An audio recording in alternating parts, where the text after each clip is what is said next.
3 अंक के प्रश्न। अध्याय का नाम वही है क्या, कणों का निकाय और घूर्णी गति। तो इसमें जो पहला प्रश्न है, लोटनिक गति किसे कहते हैं? लोटनिक गति करते पिंड की संपूर्ण गतिज ऊर्जा ज्ञात कीजिए, है ना। तो पहले भी देख चुके हैं, जिसमें घूर्णन गति भी होती हो और स्थानांतरण गति भी होती हो, इनको मिला के जो गति होती है उसे हम क्या कहते हैं? लोटनिक गति। जैसे साइकिल का पहिया होता है तो घूमता भी है, आगे भी बढ़ता है, तो आगे बढ़ना स्थानांतरण गति कहलाया, स्थान बदलता है, और घूम रहा है इसलिए वो कैसे कहलाया? घूर्णी गति। और दोनों को हम इकट्ठा कर दिए तो क्या कहला गई? लोटनिक गति कहला गई। तो इस तरह से लोटनिक गति की परिभाषा हो गई।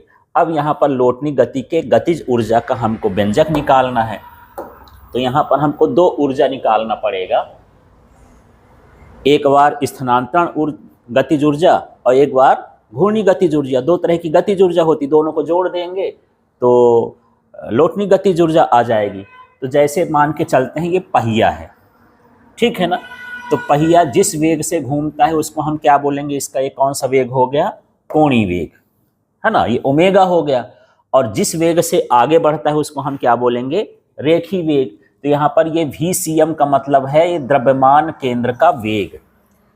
यहाँ पर एक इसका केंद्र होगा ना, यदि आगे चल रहा है तो इसका वेग ही क्या कहलाएगा? द्रव्यमान केंद्र का वेग या रेखीय वेग कहला गया, ठीक है। तो इसमें दोनों गतियां समझ में आ रही हैं, घूम रहा है तो कोणीय वेग और आगे बढ़ रहा है तो क्या हो गया? रेखीय वेग, ठीक। और यही चीज हम लिख दिए हैं यहाँ पर। माना एक डिस्क है, डिस्क का मतलब जो वृत्ताकार चकत्ती है, जैसे सिक्का नहीं होता, उसको ही हम क्या कहते हैं? डिस्क कहते हैं। तो कौन सी गति कर रही है? लोटनिक गति कर रही है। इसकी जो त्रिज्या है वो कितनी है? r है। और द्रव्यमान केंद्र का जो वेग है वो कैसा है? VCM। CM का मतलब द्रव्यमान केंद्र, सेंटर ऑफ मास है। और जो कोणीय वेग है वो क्या है? ओमेगा है। तो जो इस चित्र में दिख रहा है उसी चित्र को हमको शब्दों में लिख देना है। ये क्या हो गई? एक डिस्क, डिस्क की त्रिज्या क्या हो गई? r। इसका जो द्रव्यमान केंद्र का वेग है वो क्या हो गया? VCM। और कोणीय वेग क्या है? ओमेगा है। अब स्थानांतरीय गति में स्थितिज गतिज ऊर्जा, हमको गतिज ऊर्जा निकालना है। तो हम तो ये पढ़े हैं ना, K बराबर क्या होता है? 1/2 mv², और ये CM हो जाएगा, सेंटर ऑफ मास की बात करता है तो, ठीक है। अब K1 इसलिए लिख दिए हैं कि 2 बार गतिज ऊर्जा निकालना है, तो एक बार K1 लिख देंगे, एक बार क्या लिख देंगे? K2 लिख देंगे। तो यहाँ पर देखिए ये किसका हो गया? स्थानांतरित गति का। ये सूत्र तो पहले से जानते हैं। अब ये किसका हो जाएगा? लोटनिक गति में गतिज ऊर्जा। तो लोटनिक गति में गतिज ऊर्जा क्या होती है? K2 बराबर 1/2 I ओमेगा²। तो फिर से देख लेते हैं, सीधा सीधा हमारे पास K1 बराबर क्या हो गया? 1/2 mv², पहले से ही जानते हो। तो ये जो है इसको हम क्या मान लेंगे? सेंटर ऑफ मास का। अब यहाँ पर हम K2 बराबर निकालेंगे तो 1/2, घूर्णी गति में m का रोल कौन करता है? I। v का रोल कौन करता? ओमेगा।